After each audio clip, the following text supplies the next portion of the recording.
So they're having a little discussion here about rideshare drivers' rights. Let's see if we can learn something from this, and let's put on our thinking caps.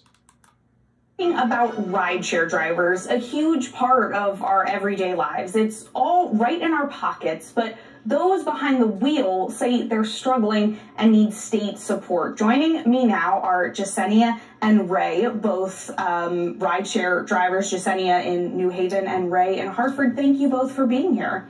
Thank you for inviting us. So, Ray, I'm going to start with you. Tell me a little bit about how you got into driving and maybe what you wish people knew about this work.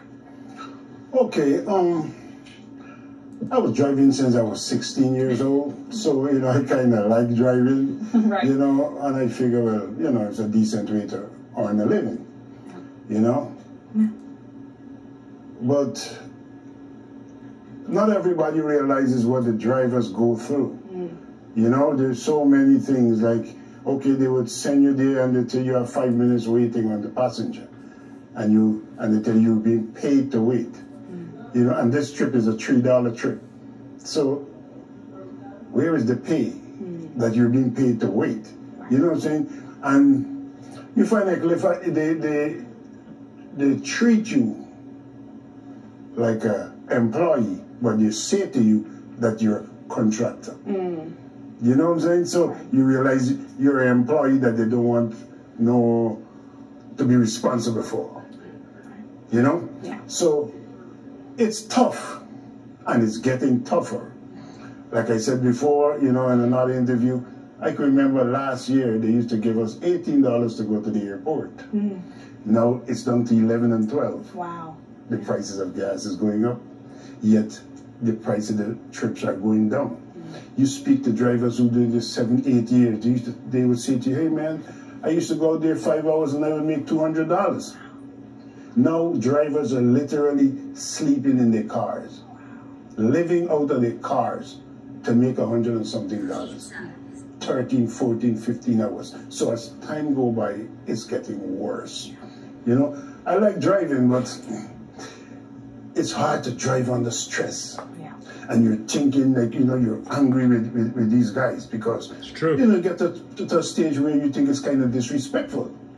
1, 2, 3 o'clock in the morning, we're getting $3 rides. $3 rides. So, you know you're angry. That's not a good thing. And Jasenia, tell me, you know, for you, how did you get into driving? And is there anything else that, you know, maybe Ray didn't mention that you'd like to add in about what you wish people knew?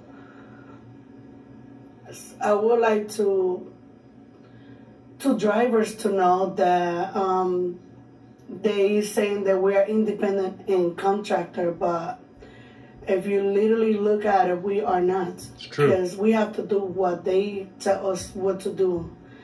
And they always switching. If they say they're gonna pay this and then they switching, they're gonna pay lower amount. I started doing Uber 7 years ago.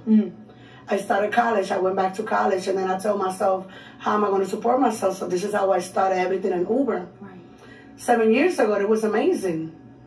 I could make my money on that time. But now, in order for me to support my family and to make that money that I have to make, we have to be out there 12, 14, 16 hours. I can't do that. I have a family.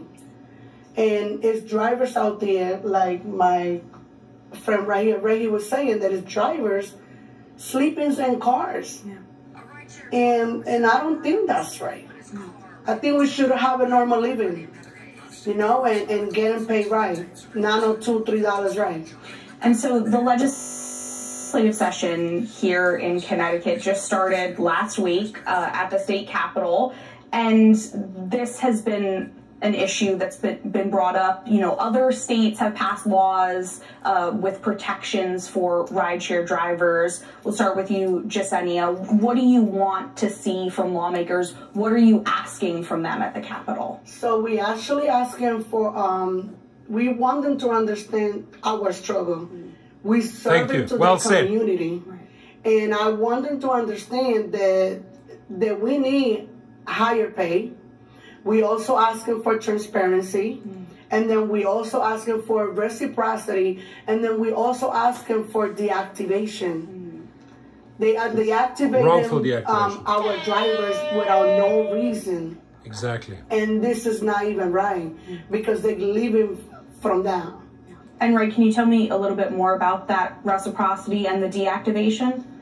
Yes, they would, they would deactivate a driver for apparently no reason, without giving you a reason.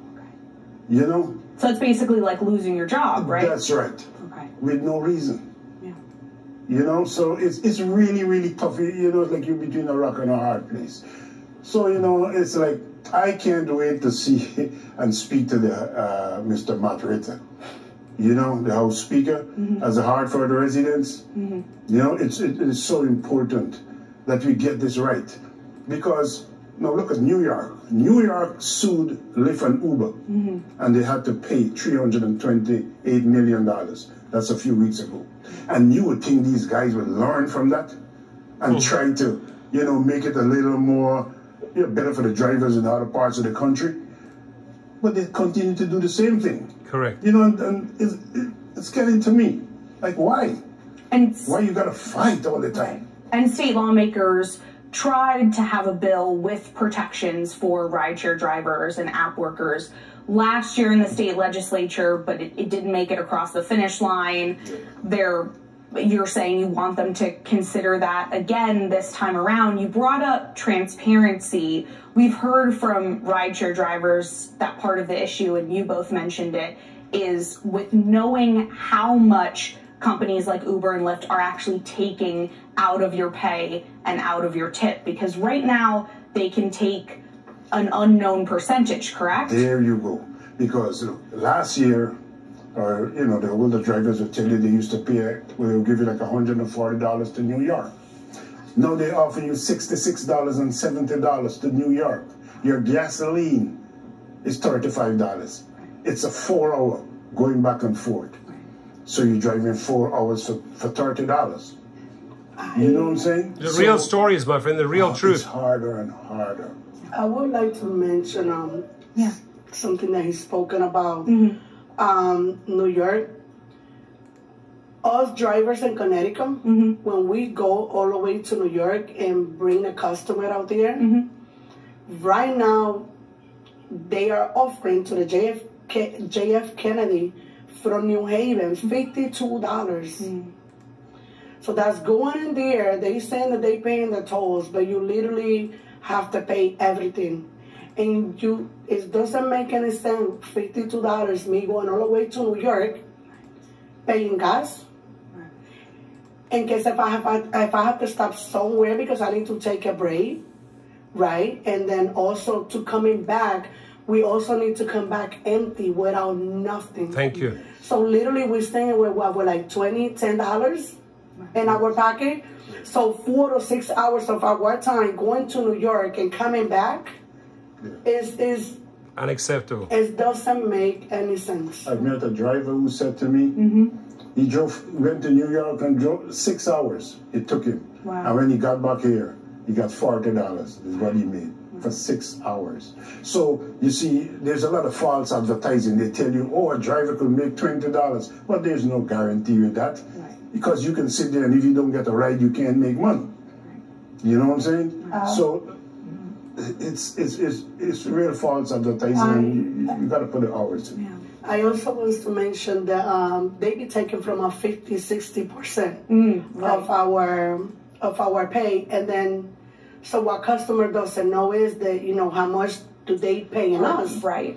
And so we only get like I would say about like a 1% of customer who tips us, and the other customer they think that we are getting paid good, but when we're not because they paying over $100. Educate the rider. Educate the rider. And we literally getting less than 50%. Right. The customer doesn't know how much of that $100 is actually going to their driver. Exactly. And sometimes some customer asks, "Oh, how is this job? You guys?" And then you say to them, "Okay, how much you paid for this trip?" Right. So one guy said, "Oh, I paid $36 for this trip." Well, Lyft was offering me $12 and change. Right. And he couldn't believe it, so I showed him on the app. I said, look, current ride, because it comes up. He's like, oh, everybody actually cannot believe it. Right. How the small amount they're giving us. Now, we're doing the job, we're providing all the raw materials and everything. Thank you. They're just collecting a phone call and send a quote. How can they get more money than us? This thing, like I said, it didn't start it out that way. But like, over the years, these guys, I don't know, they got greedier. One guy even said they gave the politicians, they made a lot of great contributions so they can continue to do what they're doing. You see what I'm saying? Yeah. So, and then I saw one guy posted up that they had an Uber. I think he makes $24 million a year. That's $2 million a month. That's off the drivers. With no drivers, he can't make that. Yep. So how can you make $2 million a month and you're paying people less than some weeks? Some weeks my gross is, well, or my take home is under 200. Sometimes it's 200. Well, Ray, Jasenia, unfortunately we're out of time, but thank you both so much for being here and sharing your stories. About the, that's what I want to say something about the. Well, this is definitely a continuing conversation, and I'm sure we'll be speaking more again in the future as you guys are here at the Capitol and speaking with lawmakers. But thank you both so much for being here with us. Oh my God! I didn't mention something about the Capitol, but it went great. I know. It's a great conversation. They're having fun, and thanks just for being honest, man. Thanks for going on the show. Great interview. Great the way she introduced, very caring, very understanding, asked all the right questions, and you guys are rock stars. You summed it up, right? It's really important, ladies and gentlemen, to listen to different voices and opinions, right? But there's a common theme here, and the common theme is drivers are not getting paid. She got it. She understood it. They conveyed it very, very well. You're welcome on my show anytime. Reach out to me. These type of real conversations have to take place more and more often. And all I can say is I have this little sign. I have this little sign that I hold up, right? I'm grateful for you two going on that show. I'm thankful that you educated the public through this media appearance. And I'm blessed to have watched this video. You guys are rock stars in my eyes. Go out there, change it, and be active at the Capitol. Thank you to both of you. Amen.